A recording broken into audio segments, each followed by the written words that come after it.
Bonjour à tous, chers auditeurs du raid de l'étang de Berre. Je me trouve au bord de l'étang, comme d'habitude, vous me direz, à Martigues.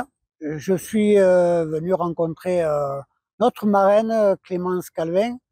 Euh, on va parler, bien entendu, de l'étang de Berre, mais on va parler aussi de sa performance au marathon de Valence, et puis de ses perspectives pour l'avenir, ses perspectives sportives. Je sais de sources sûres qu'elle prépare un gros événement. Et donc, voilà, je voulais partager ça avec vous tous, quoi. Alors, Clémence, bonjour. Euh, Salut! Merci de me recevoir ici à Martigues, au bord de l'étang. Magnifique vue. Je t'ai même pas Euh, fait le café. c'est pas grave, on aura d'autres La occasions prochaine de fois. boire un café. Je voulais d'abord te féliciter pour ta performance à Valence, dans ce beau pays, qui est mon pays d'origine. Euh, c'est la première fois que je cours aussi vite, puisque j'ai fait le parcours avec toi. Ah, Mais devant mon écran, téléphone, voilà, je regardais tes performances et voilà, je voulais te féliciter, quoi. Alors, comment ça s'est passé? Raconte-nous. ben merci beaucoup. Merci de m'accueillir aussi au bord de l'étang, du Ouais, coup. sans le café, hein? Voilà, sans le café non plus, on n'y a pas pensé. Mais le temps est doux, ça va. Du coup, bah non, Valence, c'était super bien. J'avais prévu de le courir déjà depuis un moment, mais en pensant plus performance, haute performance. Sauf que début septembre, j'ai commencé à avoir une douleur au pied. Donc j'ai aménagé l'entraînement, j'ai fait plus de vélo, j'ai pas fait beaucoup de volume en course à pied. En fait, mon travail spécifique marathon, ça s'est surtout porté sur les 20 km que j'ai fait en compétition et une séance. Le reste, c'était un peu plus court. Donc j'ai quand même voulu courir le marathon pour que ce soit ma plus belle séance de la préparation en vue d'un second marathon en début d'année, donc plutôt en février, certainement à Séville, dans ton beau pays d'origine. Et là, j'aimerais faire les minima pour les championnats du monde, c'est 2h23-30. Donc ce serait également à la hauteur de mon record personnel, vu que j'ai déjà couru en 2h23-20. Voilà. Ah ouais, belle performance, quoi. Oui, voilà. Après, il y a un peu de travail, mais je sais que c'est réalisable parce que là, c'était vraiment un début de préparation. Ça s'est traduit par 2h27 36, donc en ajoutant du volume et des semaines, ça devrait pouvoir être réalisable. Alors là, on s'adresse aussi à des gens qui ont pas forcément Hmm. l'habitude de faire de la course à pied. C'est quoi ton entraînement? Je m'entraîne. Bah, là, ça fait un an que j'ai démissionné de l'hôpital de jour de Martigues où j'étais psychomotricienne. Donc, je suis entièrement consacrée à l'athlétisme et à mes enfants, puisque j'ai deux enfants dont je m'occupe voilà, comme une maman. Donc, du coup, l'entraînement s'alterne entre des périodes où je suis très présente avec mes enfants et du coup, je m'entraîne un peu moins, et des périodes où je suis plus consacrée à l'athlétisme et donc, du coup, ben, notamment là, les 3 semaines que j'ai fait au Kenya, c'est vraiment pour être focus et complètement concentrée sur ma pratique. Donc, quand je suis en stage, je vais m'entraîner 2 fois. Une fois course à pied, une fois course à pied ou vélo, et ensuite la salle avec du stretching, du renforcement, etc. Donc, je peux passer 2h30, 3 heures à la salle l'après-midi, et ça quasiment quotidiennement. Donc, ça fait entre 12 et 13 entraînements semaine. Quand je suis sur Martigues, du coup, avec mes enfants ou en stage à Font-Romeu avec mes enfants, ça va être plus entre 10 et 12 entraînements et moins chronophage au niveau du volume parce que du coup, je vais rester qu'une heure à la salle et pas plus. Enfin, voilà. Donc, c'est pour ça que c'est important pour moi d'alterner entre les phases de stage seul et les phases d'entraînement où je vis ma vie de famille, à la fois parce que ça fait partie de mon équilibre que de pouvoir me consacrer entièrement à la pratique, et à la fois parce que c'est comme ça aussi que je progresse et que j'atteins progressivement mon meilleur niveau et encore un meilleur niveau, j'espère, au fil des mois, quoi. Alors moi, j'ai été impressionné par ta foulée. Euh, Même après 40 km de course, elle était aussi légère. J'avais l'impression que tu volais. Alors, comment on travaille cette foulée? Bah, ça, c'est vrai que c'est mon point fort, c'est l'aisance de course. J'ai un gros coffre. Depuis petite, je viens du cross. Donc la course, l'école, c'est un petit peu l'école de l'athlétisme et du demi-fond, le cross.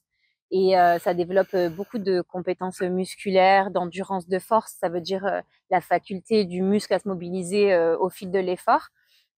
Donc c'est ce qui fait ma force sur marathon.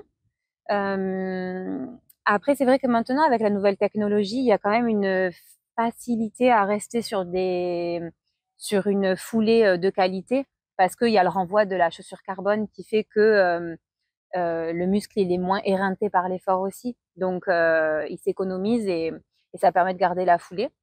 Après, le renforcement, d'une façon générale, c'est très important.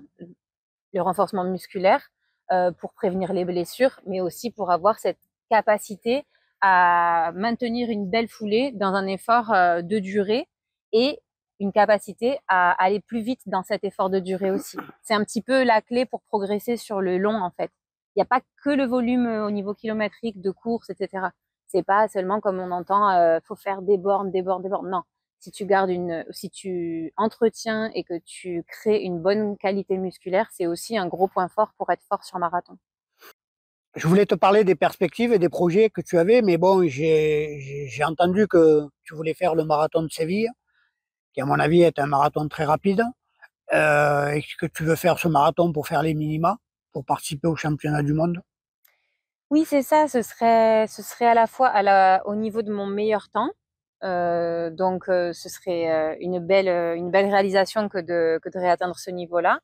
Et à la fois, ça me permettrait éventuellement de réendosser le maillot de l'équipe de France, donc qui reste une fierté également de représenter son pays. Les championnats du monde, c'est à Tokyo. C'est toujours des championnats qui sont ouverts et qui peuvent créer de belles surprises. Donc, c'est un objectif que je pense qui est réalisable et qui est à la fois très motivant pour continuer de tenir la dragée haute à l'entraînement. Alors, tu me tends la perche, on est devant les temps de Berre. Moi aussi, je fais un marathon. Je fais un marathon contre l'État, Mm. puisque j'ai saisi le Conseil d'État, j'ai interpellé le président de la République et le Premier ministre. On a des réponses qui sont tombées. Le Premier ministre a saisi le ministre, le garde des Sceaux, le ministre de la Justice, pour faire entendre notre voix, la voix des riverains du pourtour de l'étang. Et puis ce matin, on a reçu un courrier du préfet où il reprend à la lettre ce qu'on propose, c'est-à-dire il a interpellé le recteur d'académie pour intégrer dans les manuels scolaires la question de l'étang de Berre. C'est une belle avancée, c'est une belle réussite. C'est les minima pour nous de ce marathon qui s'annonce très long, mais voilà quoi, c'est encore de belles perspectives pour ce magnifique plan d'eau. Et je suis heureux que tu aies accepté d'être la marraine de ce beau projet, parce que tu es une belle personne et une grande championne, quoi. Je suis fier que tu sois à mes côtés pour mener ce combat, quoi. Ben, merci de nous apprendre déjà cette super info, puisque voilà, tu viens de me l'apprendre.